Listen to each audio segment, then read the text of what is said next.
लोकशाहीचा बुलंद आवाज, रिपब्लिकन वार्ता, महाराष्ट्र। बांधकाम कामगारांना गृहोपयोगी वस्तूंचा सेट वाटप। बातमी नांदगाव।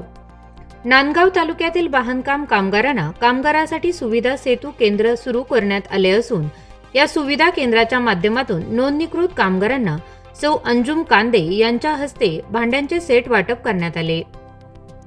इमारत व इतर बांधकाम कामगार कल्याणकारी महामंडळातून नोंदणीकृत कामगारांना गृहोपयोगी वस्तूचा संच भांडी वाटप करण्यात आले।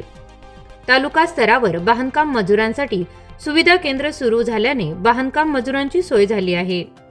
कामगार विभागाने तालुकानिहाय केंद्र सुरू केल्याने कामगारांची होणारी काही विषय आता दूर झाले आहे।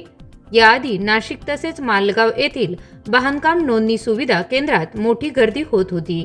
नाशिक जिल्ह्यातील एकाच ठिकाणी भांडे वाटपासाठी दिवस थांबावे लागत असल्याने मोठ्या अडचणीचा सामना करावा लागत होता। मात्र आता तालुकानिहाय गृहोपयोगी भांडे वाटप केंद्र सुरू झाल्याने मजुरांची मदत होणार आहे।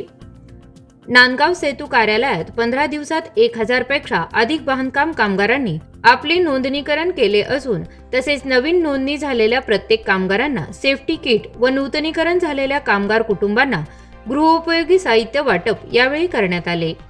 यावेळी समाजसेविका सौ अंजुमताई कांदे, संगीता बागुल, खुशाली सोनवणे, नेहा खटके, युवा शिवसेना तालुका अध्यक्ष सागर हिरे, प्रकाश शिंदे, अनिल जाधव, प्रशांत पगार, सेतू केंद्र चालक रवींद्र खैरनार, सोनू रौंदळ, देव गोसावी, दिनेश बच्छाव, हेमंत शेवाळे यांच्यासह शिवसेना पदाधिकारी यावेळी उपस्थित होते।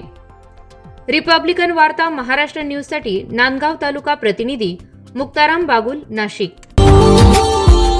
Subscribe now and press the bell icon. Never miss an update.